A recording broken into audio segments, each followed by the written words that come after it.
तो यहां पर भजन संहिता 90 के 14 में लिखा, कह रहा वहां पर एक जगह 90 में भी लिखा, कई जगह लिखा कि 40 साल परमेश्वर तू मुझे दुख देता आया, लेकिन उतने ही साल अब तू हमें आनंद दे। और उसी समय परमेश्वर ने इजरायलियों को आनंद दिया। ये याद रखना कि इजराइल में आज भी परमेश्वर का आत्मा वहां मंडलाता है और उन लोगों को आशीष देता है। अगर आप बिलीव कर रहे हैं कि हाँ पवित्र आत्मा मेरी जिंदगी में काम करेंगे, तो आपको विश्वास करना है कि आज का वचन आपकी जिंदगी में 100 गुना बरकतों को लेकर आएगा यीशु मसीह का नाम।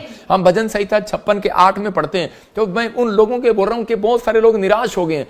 कह रहा मैंने बहुत प्रार्थनाएं किया, बहुत सब कुछ किया। परमेश्वर उन लोगों को आज उठाना चाहता है इस मैसेज से कि आपको हन्ना हो सकता था, निराश हो सकती थी, लेकिन हन्ना ने अपने आप को स्टैंड रखा, अपने माइंड को कहता कि अपने उस लेवल पर लेकर आई उसको, कहते कि जहां पर परमेश्वर उसको आशीष देने वाले थे। इसका मतलब कि आपको वहां लेकर आना है, दुनिया से परे हटके। इसलिए परमेश्वर ने कहा कि जब वो पुकारेगा तब मैं उसकी सुनूंगा। इसका मतलब ये नहीं कि जब आपका पादरी पुकारेगा तब आप सुनेंगे।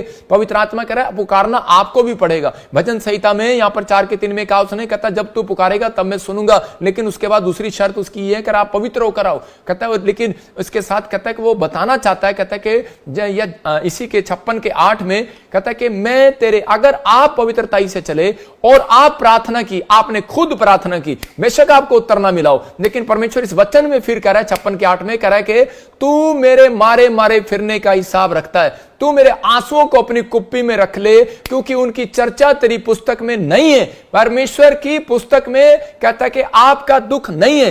हो सकता है कि आज कमला, आज कह रहे कि रोहन, आज ज्योति, कहता है कि आपका नाम नहीं होगा, आपके साथ क्या क्या हुआ नहीं होगा, इस पुस्तक में नहीं लिखा होगा, कोई रिकॉर्ड नहीं होगा आपके पास। लेकिन परमेश्वर ने याकूब को एक बात कही, याकूब के मामा लबान ने कहा कि जब उसकी सैलरियां घटा दी, उससे 7 साल काम कराया, झूठ बोला कि मैं तुझे लड़की, अपनी लड़की की शादी कर दूंगा, लेकिन उसकी बजाय मंडप में कहता है कि दूसरी लड़की बिठा दी। जब उसने देखा कि तो दूसरी लड़की आगे से मेरी शादी कर दिया, तो उसके बाद कहता है कि वो परेशान हो गया, लेकिन 7 साल और उसके खेत में काम करना पड़ा, उसके भेड़ बकरियों के साथ काम करना पड़ा। लेकिन उस समय में वो काम करता रहा, ईमानदारी से चलता रहा। हो सकता था वो छोड़कर भाग जाता, लेकिन उसको मालूम था कि परमेश्वर मेरे मारे मारे फिरने का हिसाब रखता है, मेरे मारे मारे फिरने का हिसाब रखता है। याद रखना, कहता है जो आपकी बुराई कर रहा है, मैं कह रहा हूं आपके पास शराब की पावर भी है। याद रखना मसीह लोगों, कहता आपके पास आशीष की पावर भी है, लेकिन हम लोग कहता है शराब नहीं देते, आशीष देते हैं। अगर हम शराब दे देना, कहता वो बंदा वहीं खत्म हो सकता है, वही प्रॉब्लम आ सकता है।